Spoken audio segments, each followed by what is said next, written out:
The very early evolution of the Interlake sailboat and the formation of Sandusky Sailing Club are invariably linked.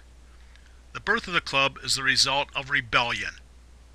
The year is 1932, a time when the country is mired in the Great Depression.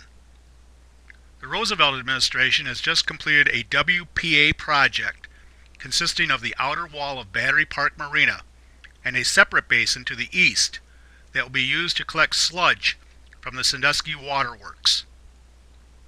The Waterworks plant is located on the same land that from 1956 until 2019 is occupied by Sandusky's City Hall.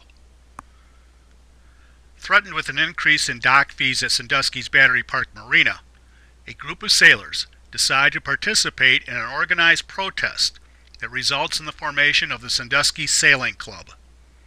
The first formal meeting is held August 4th, 1932, in Worthy Brown's office at the foot of Meg Street. Those attending the meeting elect flag officers and set their dues at 25 cents per year.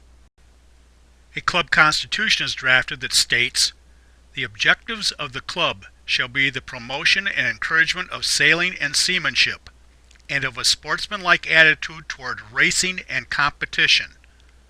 The club is organized to encourage small boat sailing and racing among those who may not be able to afford large annual dues and assessments."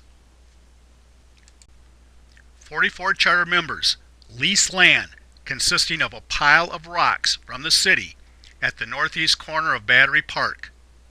The following year, 1933, members level the pile of rocks and build a small, simple, but very efficient one-room clubhouse utilizing volunteer help and donated materials. Also in 1933, a group of sailors, whose primary sailing interest is racing, start to seriously discuss what can be done to promote a single, one-design boat common to all. At the time, 12 members of the newly formed sailing club are attempting to race 5 different class boats, including Snipe, 4 boats, Star, 1 boat, Cub Star, 1 boat, Olympic Monotype, 3 boats, and Lutke Cat, 1 boat. Obviously, these boats have very different sailing characteristics. Unable to settle that any one of the 5 types of boats should be promoted over the others, a compromise is agreed upon to design a new boat. They hire Francis Schweishguth of New Rochelle, New York, designer of the Star, and direct him to draw up a design for a boat with the following parameters.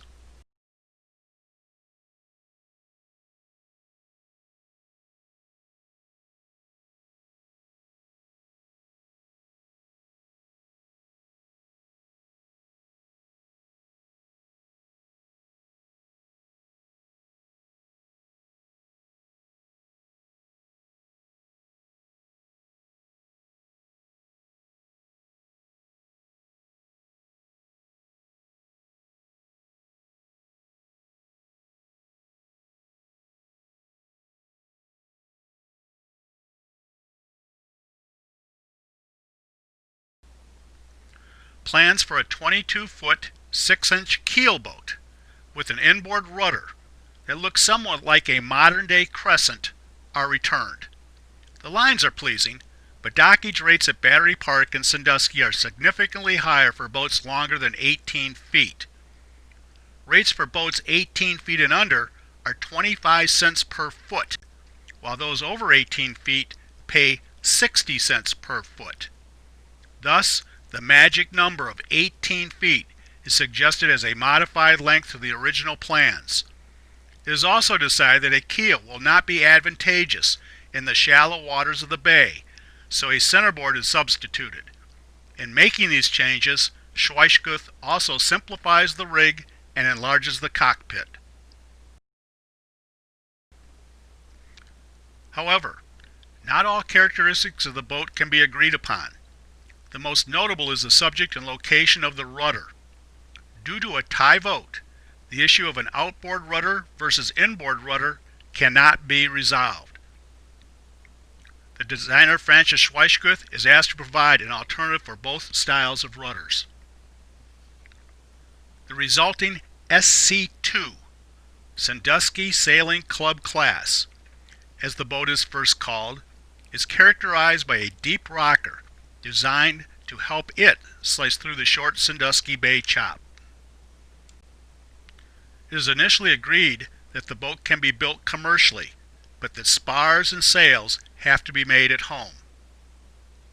In 1935, Carl Schrank starts building a boat at home in hopes of showing it at an upcoming Sandusky Boat Show held in the gymnasium at Adams Junior High School. The deadline is met, with the final coat of paint being applied the night before, and all goes well except for some fingerprints in the fresh paint. Carl is credited as being the father of the class, as is he who kept the correspondence with Mr. Schweikguth on track. Not only is Carl's boat the first to be launched in 1935, the fact that Carl is awarded number 1 for his boat number is practical evidence of the group's recognition of his hard work negotiating all the details pertaining to the boat. Numbers of succeeding boats are assigned as the boats go into the water. John McLeod contracts with Darce Boat Company to build his hull. Hull number 2 is delivered with deck beams installed and 1 coat of interior paint. Price $90. 5 boats, now being referred to as the Sandusky Sailor, are sailed by the summer, and all 5 sail in the 1935 ILYA regatta.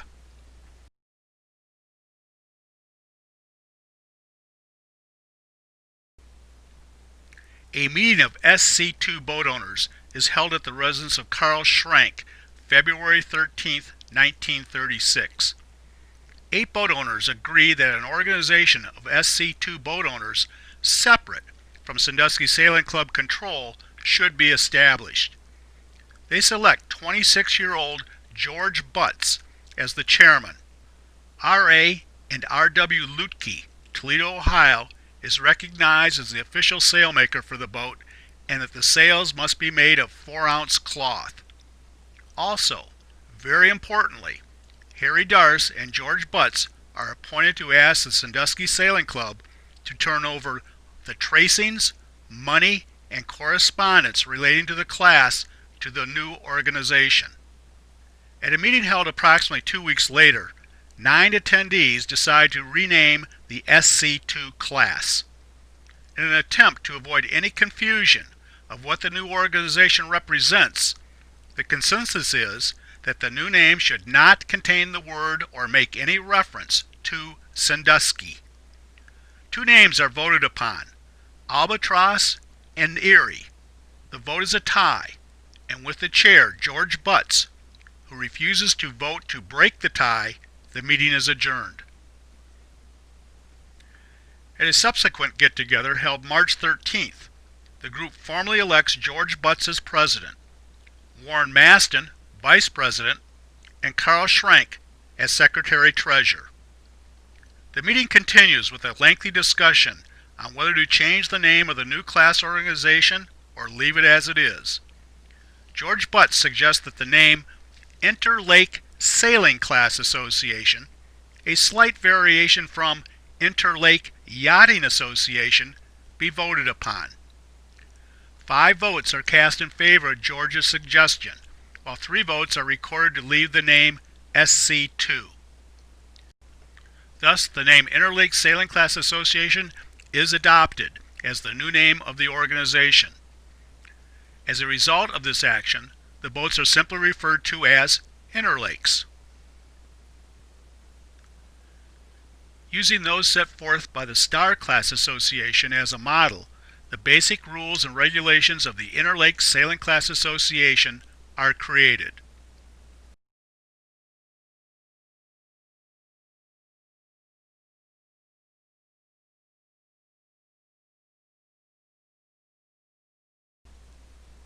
In an effort to maintain the boat's heritage with the sailing club, a new insignia is chosen that is virtually identical to what appears on SSC's burgee.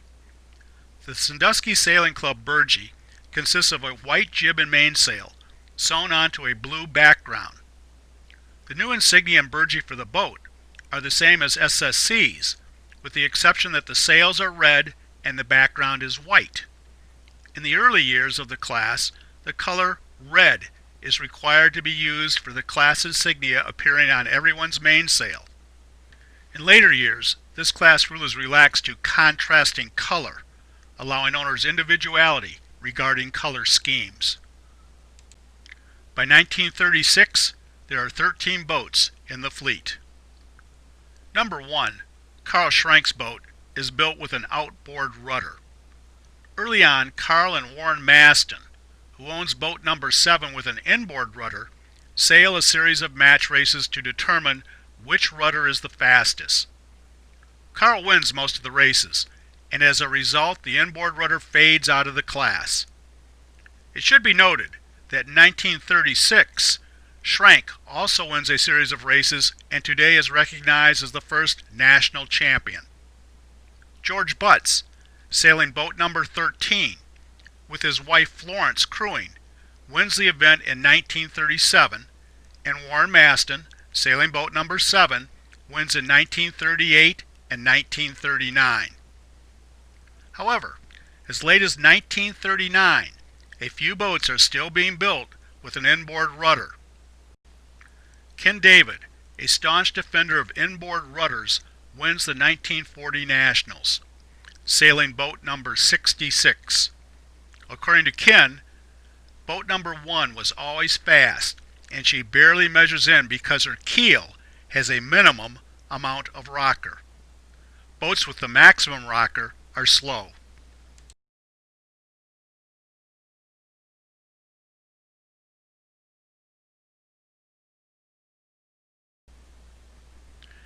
In the early years, Carl Schrank, sailing Interlake number 1, dominates, winning more Sandusky Sailing Club races than not. In 1941, Carl makes a decision that his prominence is detrimental to the class and decides to sell his boat. A young, 18-year-old Sanduskian, Gene Brandel, buys Interlake number 1.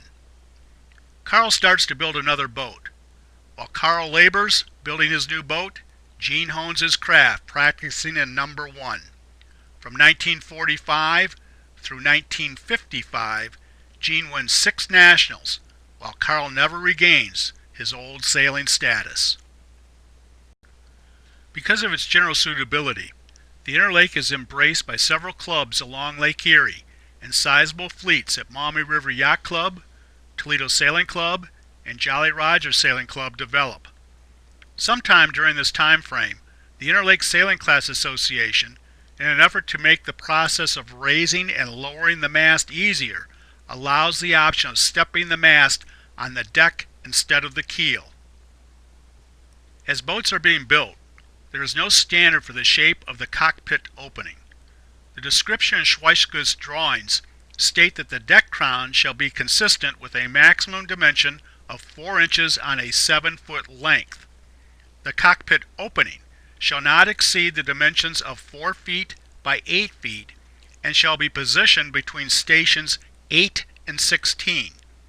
In other words, the forward edge of the cockpit opening must be at least 8 feet from the bow of the boat, while the trailing edge must be at least 2 feet from the transom.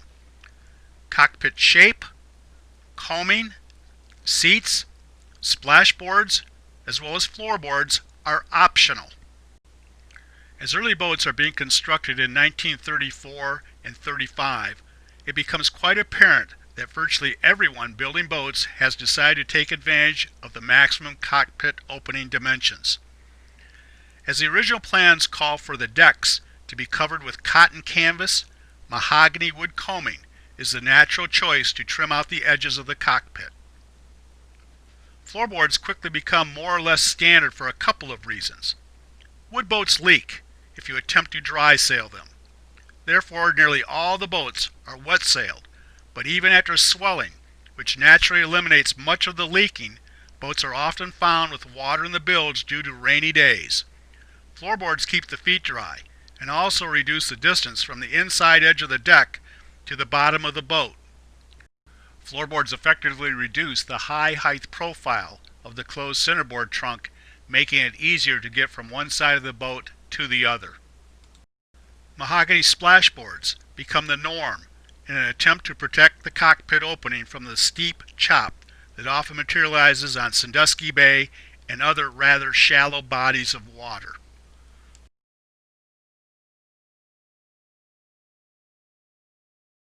The growth of the class progresses at a reasonable rate, with the construction or in-process construction of approximately 90 boats by the fall of 1941.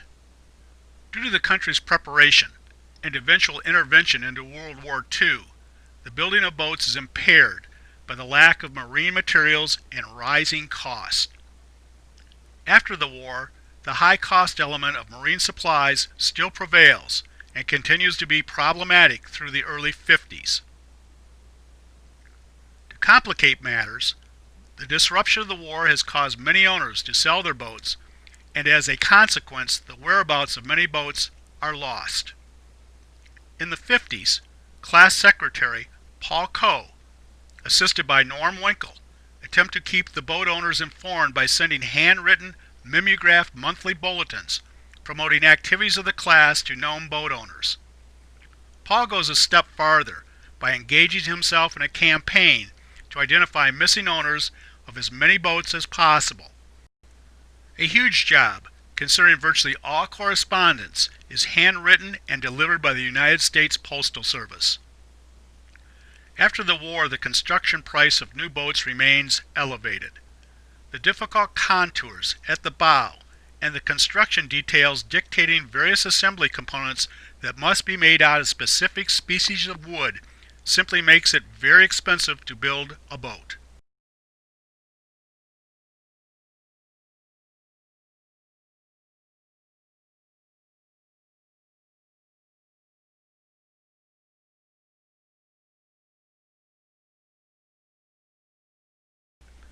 The number of wood interlakes built during the early 50s virtually comes to a halt. Over 90% of the 157 interlakes built up to 1955 are within a 60-mile radius of Sandusky. Involvement in the Toledo area drops off to a point where only 8 boats are participating in local races.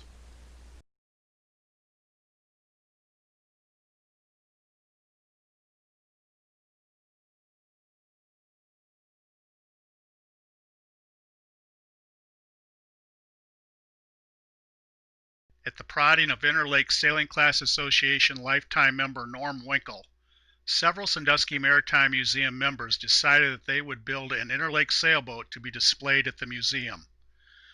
The objective of the project was to produce a wood interlake that is consistent as possible with materials and construction techniques as called for in the original plans developed by Francis Schweishguth in 1933. The group is under the supervision of Mr. Bob Reynolds, who worked for 25 years at Matthews Boat Works in Port Clinton, Ohio, and then later at Lyman Boat Works in Sandusky.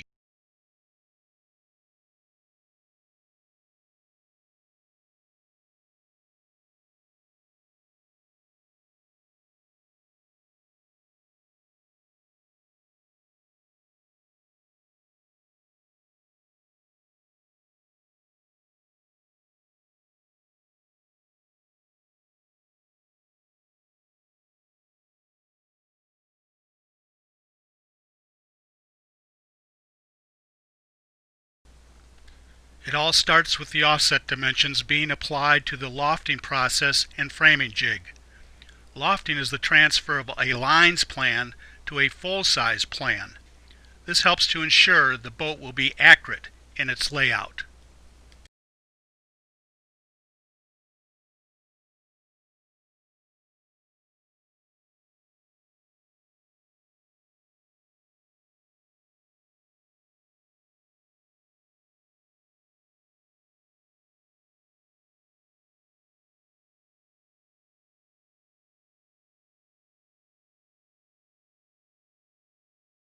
The first sawdust, cutting the centerboard trunk.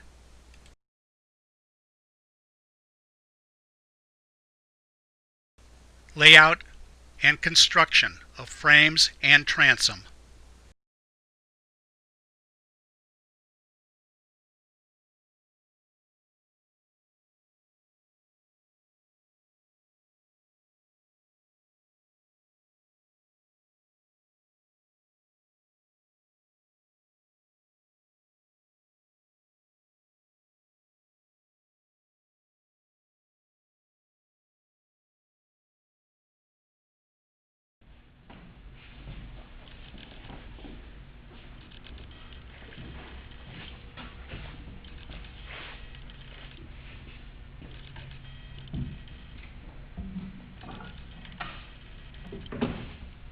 Got another one there, Fred? Just the frame.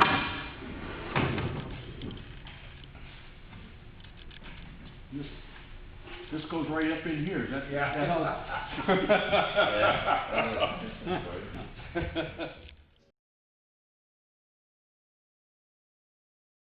The stem is solid oak.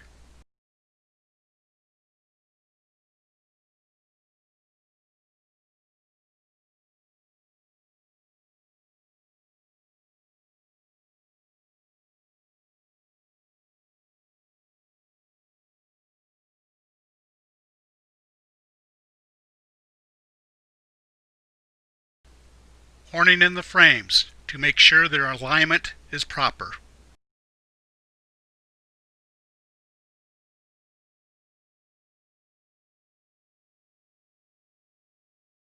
A cardboard trunk template is used to confirm proper alignment of the frames.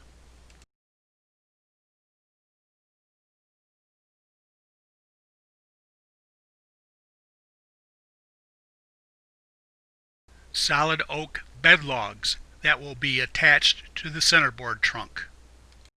Multiple times during the framing process, battens are used to assure all curves are fair.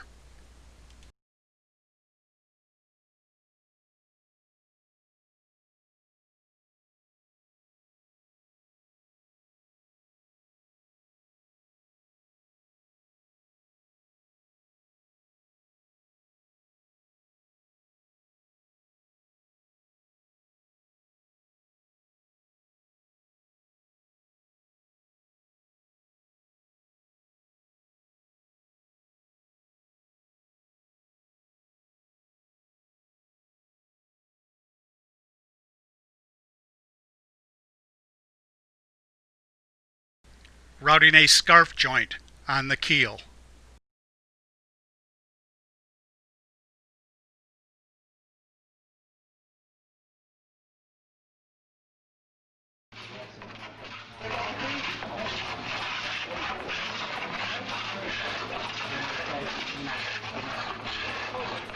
Take off everything that's not a keel.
Inserted into this, and let it go at that.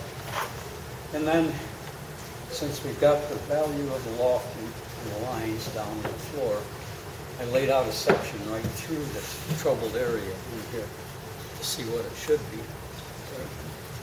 And came up with this, made a full-size section and then used the female of it to get a template. And I got it pretty good. It's not, Can you use that same pattern as other sections, or just not? Doesn't really No, apply anywhere else? not really, Jim. Yeah.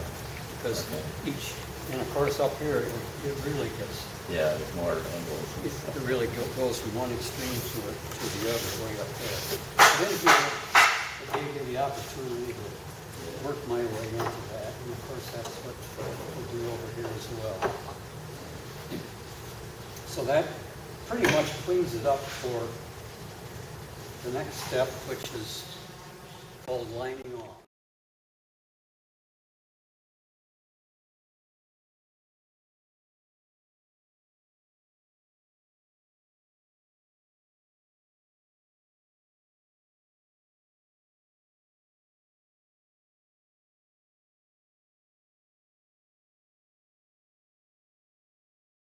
A spiling batten is used to transfer the planking pattern to the planking stock.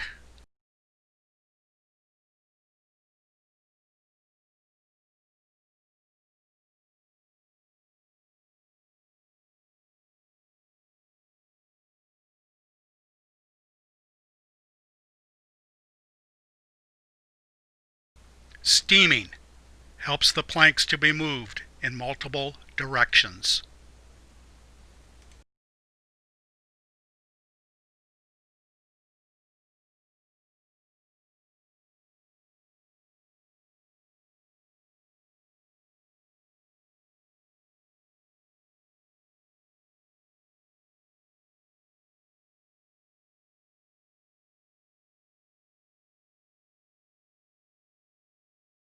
Note that the interior and side edges of all planks are primed before fastening to the frames.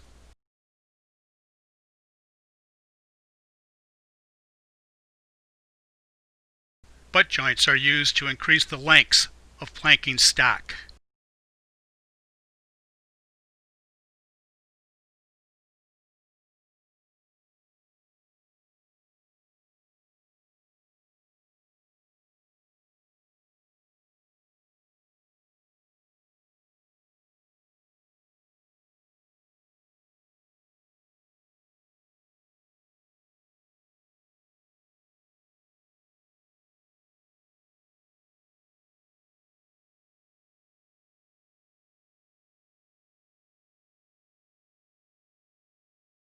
It's just about the same as 6. Okay, so what happens when you miter this first plank and then you overlap that other plank? Well, let me show you. Fred, get those, see those 2 biggest ones? Yeah. Okay, put those into an overlap situation here. See that? Well, that's been bugging me as to what happens when you miter that first one and do an overlap on that. Are they going to come together? Well, I'll tell you what, there's no way you know, or no way I could know unless you do something like this. But it's puzzling about it. But the 2 planks would meet and your chine would be right there. Fastening the last bottom plank. Side planking begins.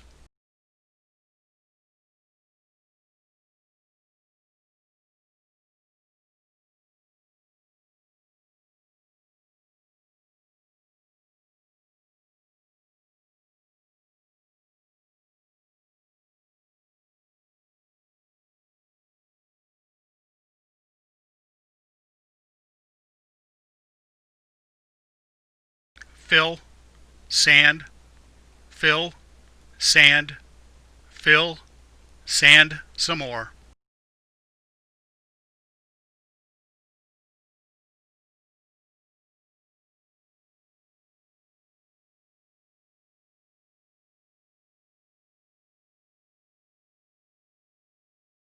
Identifying the water line.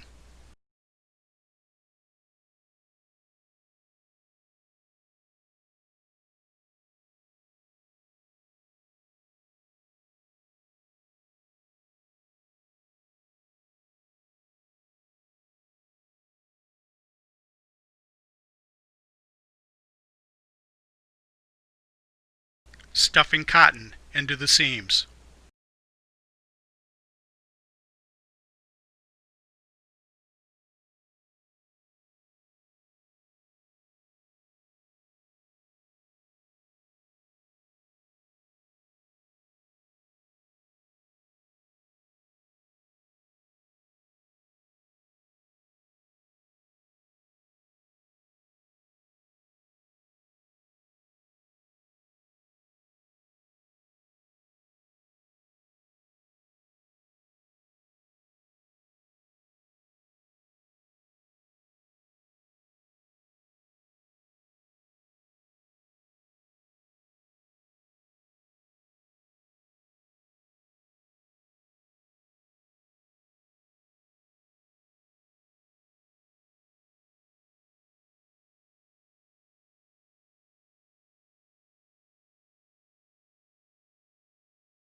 modifying the framing jig to be used as a cradle for the uprighted boat.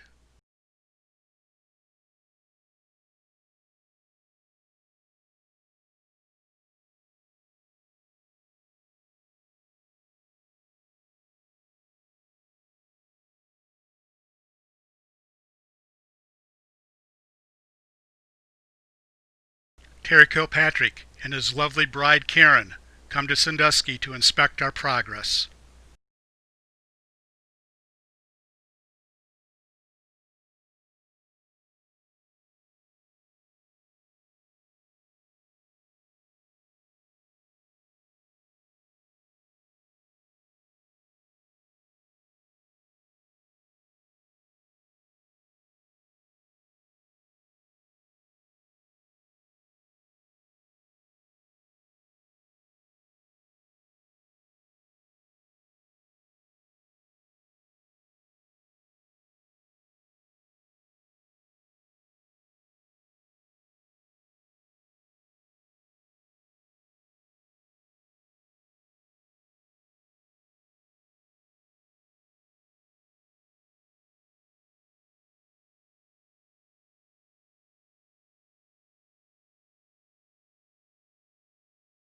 A slick is used to establish the proper shear line.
Splashboards present a special challenge, as there is a double miter where the boards come together and the bottom edge must conform to the curvature of the deck.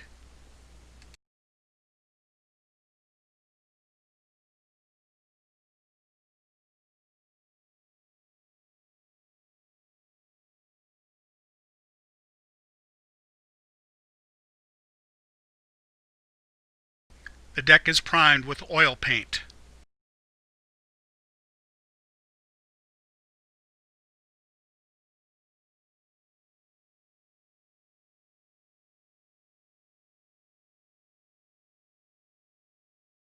Another coat of paint is used to adhere canvas to the deck.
Eric Winkle proudly unveils his father's name on the boat.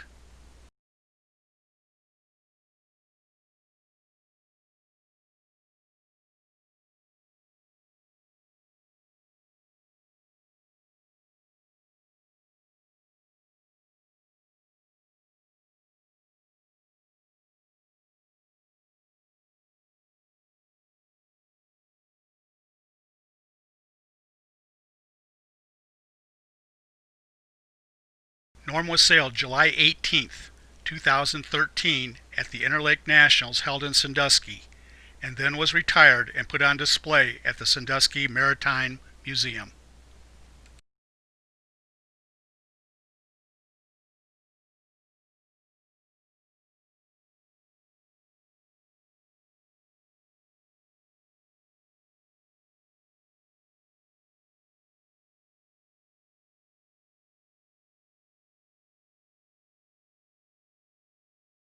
The boat won the only race it ever participated in.